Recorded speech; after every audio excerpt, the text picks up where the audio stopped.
kenapa ada hari market sangat cantik untuk follow trend, tapi ada hari bila kita buat ikut trend terus kena stop loss. Dan kenapa kadang-kadang buy di low, sell di high sangat menjadi, tetapi hari lain terus market breakout tanpa patah balik. Sebenarnya masalah bukan pada strategi anda semata-mata.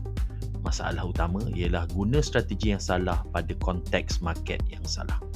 Dalam video ini, saya akan terangkan perbezaan antara mean reversion dan momentum strategi.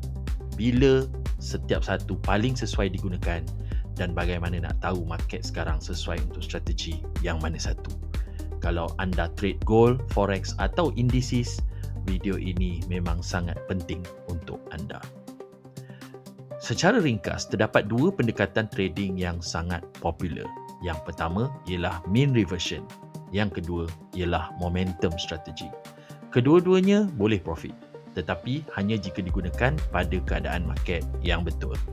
Ramai trader rugi bukan sebab strategi tak bagus, tapi sebab guna momentum ketika market sedang ranging atau guna mean reversion ketika market sedang trending kuat.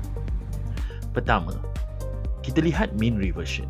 Mean reversion bermaksud harga cenderung untuk kembali ke purata atau kawasan equilibrium selepas bergerak terlalu jauh. Maksudnya, bila price overextended naik terlalu tinggi, kita jangka ia akan retrace turun semula.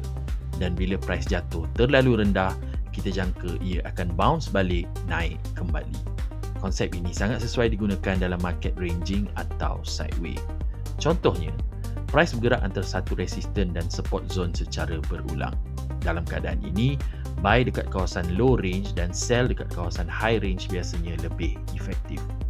Indikator yang biasa digunakan untuk mean reversion termasuklah RSI, Bollinger Band, deviation dari moving average dan liquidity sweep reversal. Sebagai contoh, jika RSI berada di kawasan overbought dan price sampai resistance range, kita boleh pertimbangkan sell setup. Tetapi, penting untuk faham strategi ini paling berkesan bila market tidak trending kuat. Sekarang kita masuk kepada momentum strategi. Momentum bermaksud kita trade mengikut arah kekuatan market. Kalau price breakout dan bergerak dengan volume serta momentum yang kuat, kita ikut arah pergerakan itu. Jika market bullish, kita cari buy. Jika bearish, kita cari sell. Strategi ini sangat sesuai ketika market sedang trending atau selepas news impact yang besar. Sebagai contoh, selepas data ekonomi seperti CPI, NFP atau interest rate decision, market biasanya bergerak dengan momentum yang sangat jelas. Dalam situasi ini, cuba fade move atau guna mean reversion boleh menjadi berisiko. Sebaliknya, follow breakout dan ride momentum lebih sesuai. Contoh tools yang biasa digunakan termasuklah break of structure, moving average trend filter, volume spike, higher high dan higher low. Momentum strategi fokus kepada continuation. Kita tidak cuba lawan market, kita ikut kekuatan market. Ini bahagian yang paling penting. Bila mean reversion paling berkesan? Jawapannya ialah ketika volatility sederhana, tiada major news, market berada dalam established range, liquidity session perlahan. Contohnya semasa sesi Asia untuk gold, market sering ranging. Jadi mean reversion biasanya lebih sesuai. Momentum pula paling berkesan ketika selepas major news release, breakout dari consolidation, trend structure yang jelas dan sesi London dan New York overlap. Sebagai contoh, jika XAU USD breakout range dengan candle body yang besar dan volume yang tinggi, momentum setup lebih sesuai. Maksudnya, konteks market adalah segalanya. Jangan pakai satu strategi untuk semua keadaan.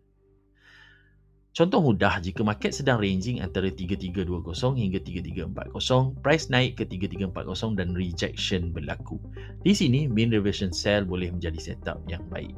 Tetapi, jika price breakout 3340 dengan candle momentum besar dan structure berubah bullish, maka lebih sesuai tukar kepada momentum buy. Inilah kesilapan yang ramai trader lakukan. Mereka tetap sell kerana nampak resisten walaupun market sudah bertukar konteks.